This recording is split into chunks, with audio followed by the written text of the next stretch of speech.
L'essentiel de l'actualité avec Lionel Durel. Bonjour à tous, voici votre flash info de ce lundi 5 novembre.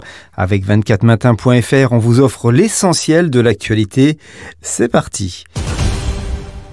Les grandes enseignes de la distribution Leclerc et Carrefour ont annoncé vendre le carburant à prix coûtant en novembre, entendant tirer parti de la grogne contre la hausse des taxes décidée par le gouvernement.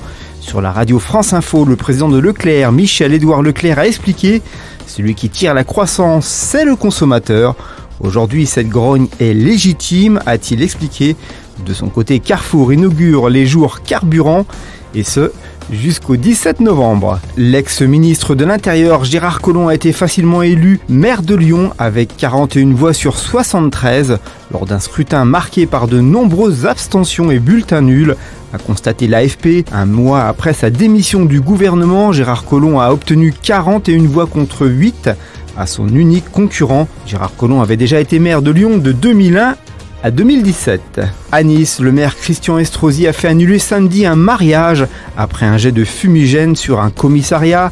L'élu cité par le journal Sud-Ouest a précisé qu'après les nombreuses infractions au code de la route d'un cortège, l'utilisation et le jet de fumigène sur un commissariat avaient été décidés de ne pas célébrer un mariage prévu ce samedi en vertu de la charte signée par les futurs époux. Pas de défilé bleu-blanc-rouge dimanche soir à Nouméa. Les partisans d'un maintien de la Nouvelle-Calédonie dans le giron français ont fêté dans une grande discrétion la victoire du non, moins large que prévu, au référendum sur l'indépendance. De son côté, Édouard Philippe annonce une réunion en décembre à Paris avec les différentes forces politiques pour tirer les conclusions de ce référendum. Le chef du gouvernement qui effectue ce jour une visite en Nouvelle-Calédonie au lendemain du scrutin a salué un véritable succès démocratique et populaire. Allez, en bref, et dans le reste de l'actualité, au lendemain de son passage à Strasbourg, Emmanuel Macron démarre son long périple du centenaire de la fin de la Grande Guerre ce lundi en Lorraine, où il rendra hommage aux poilus avant d'apporter son soutien au redressement de cette région frappée par la disparition progressive des activités industrielles. Le milliardaire tchèque Daniel Kretinsky, dont l'entrée au capital du quotidien Le Monde suscite des inquiétudes, a expliqué qu'investir dans la presse était pour lui un engagement citoyen et pas un investissement économique.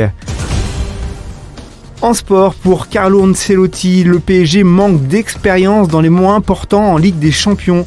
L'entraîneur de Naples a assuré dans Téléfoot que l'équipe parisienne était cette année plus forte et que les joueurs avaient plus confiance en eux. À Bercy, le russe Karen Khachanov a frappé fort en remportant face à Novak Djokovic, que l'on pensait pourtant intouchable, son premier Master 1000 de sa carrière. Djokovic était, il faut l'avouer, diminué physiquement après son combat épique de 3 heures en demi-finale face à Roger Federer. En People, l'ancien Premier ministre Manuel Valls a demandé vendredi la condamnation par la justice de l'hebdomadaire Paris Match qui avait publié fin août des photos volées de lui en vacances avec sa nouvelle compagne, la femme d'affaires catalane Susana Gallardo. La météo, quel temps fera-t-il cet après-midi et demain matin? Selon Météo France, le temps sera agité ce jour au sud, sec et doux au nord, avec des températures en hausse, les maximales varient entre 14 et 20 degrés. Demain matin, mardi, au lever du jour, sur la moitié sud du pays, le ciel reste couvert et souvent pluvieux avec des précipitations plus marquées et localement orageuses sur le Languedoc, puis sur PACA. Les températures minimales varieront globalement de 7 à 12 degrés, sauf sur le nord-est où on attend 3 à 6 degrés. Pour les maximales, elles vont généralement de 12 à 17 degrés, 18 à 19 degrés pour la Corse. Merci à tous d'avoir suivi ce Flash Info. Restez branchés sur 24matin.fr pour suivre l'actualité en temps réel. Belle journée à tous, à demain, 13h.